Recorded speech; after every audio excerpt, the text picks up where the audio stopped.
wake up every morning at 6. The first thing I do right after I go to the bathroom is weigh myself with my Wi-Fi scale. Now that syncs to my iPhone, so I can see on the graph whether I've gained or lost 0.1 kilograms.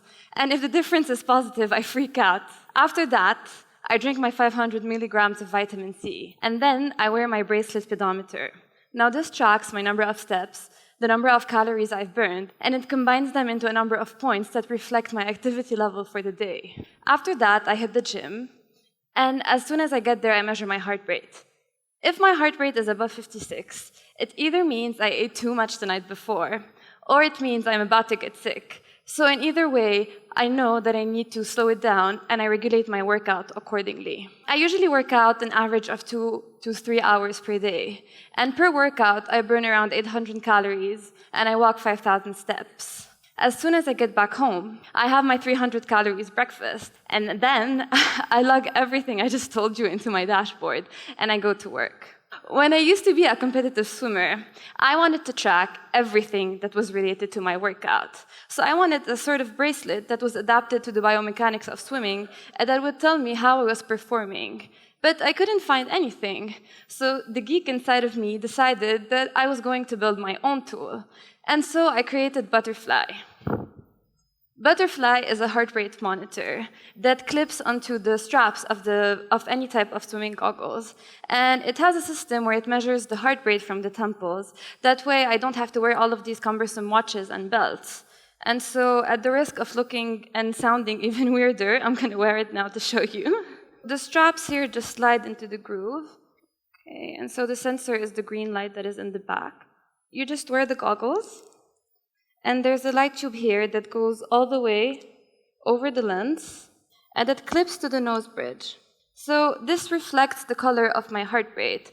It's a very easy and simple system, but really it's the first time that I'm able to swim with it and know in real time what my stats are, so I can regulate my workout accordingly, and then I can track my progress over time.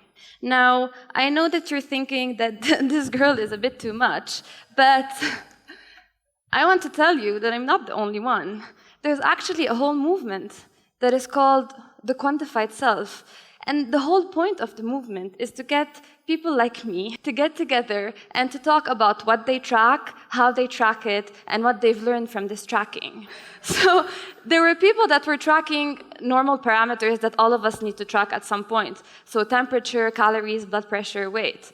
There were people that were tracking their performance, laps, hours of exercise. But there were people that were tracking their social integration. So how many Facebook friends they have, how many Twitter followers they have, how many times they smile per day, how many times their mood changes per day. And there was this one couple that was tracking their relationship. So apparently how it works is that you need to sit down with your partner and get a piece of paper and a pen, and you draw a table and you write down the main categories of the relationship, and you give it a grade from -20 to +20. And I was so excited about this. So I went back home to my boyfriend. I was like, you watching football on Sunday night, -20.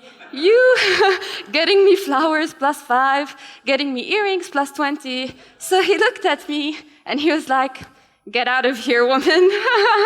No, I'm kidding. But really, there's all sorts of funky things that you can track. So many of these are things that are so deeply integrated into my daily habits that I wasn't aware of anymore. So as an experiment, I wanted to track my mood. And I knew that as an entrepreneur, my mood was very swingy. But after this experiment, I realized that there were days where my mood would completely shift every single hour. I couldn't carry on working like this. This was very unhealthy, and I needed some kind of emotional disconnection with my work. Otherwise, I would end up hating it. And so I was so impressed by the power of tracking and what it did to me that I wanted to take this initiative back to my community.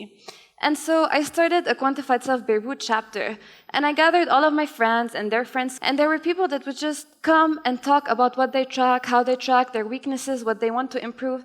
And this is very impressive because coming from Lebanon and from the Middle East, where we are so proud, I mean, we have the tallest building and the biggest mall, we created the alphabets and all of that, so it's not normal for us to just stand up and talk about our weaknesses. So the chapter by itself and the fact that these people came to the meeting was impressive by itself. And so in the first picture, picture, for example, there's Akram talking about how during the period when he had to take cortisone, his heart rate and his weight were varying in a way that he couldn't control, and he was powerless when he was faced with that.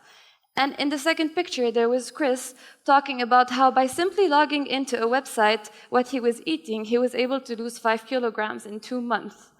And so, really, the point of these chapters, the point of the Quantified Self conference, is to shift back these conversations from the community back to the individual, and to start thinking in the first person and saying sentences like, I wake up at 6, I weigh 56 kilograms, my blood pressure is this much. And the point is to be able to gain consciousness in an unconscious way. So really, what I mean by this is to track certain aspects of our life to understand how our bodies and how our minds react to the world around us by using these technologies that are making the tracking experience very unconscious. So today, we're going in a direction, and this is the direction we want to take as well with our monitor, where technology for tracking is becoming smaller and smaller and integrated into everyday accessories that we wear. So bracelets, but also earrings and necklaces and belts, and is going to make self-tracking so prominent. And as a matter of fact, all of you today already own one of the most powerful tracking tools, and that's your smartphone. Your smartphone today can measure your heart rate, it can detect the quality of your sleep, it can count your number of steps, and you can log all of your medical information into this. And so the way I see our future is that self-tracking is going to become so common and present everywhere that it's going to become something as banal as checking the weather. So instead of going to myweather.com in the morning to figure out what you're going to wear, you're going to go to mynumbers.com. I just made up this website, it's not for real. And you're going to be able to see your stats, and you're going to decide, according to these numbers, how you're going to live your day. And this will help you improve the quality of your life and hopefully have more successful relationships. Thank you.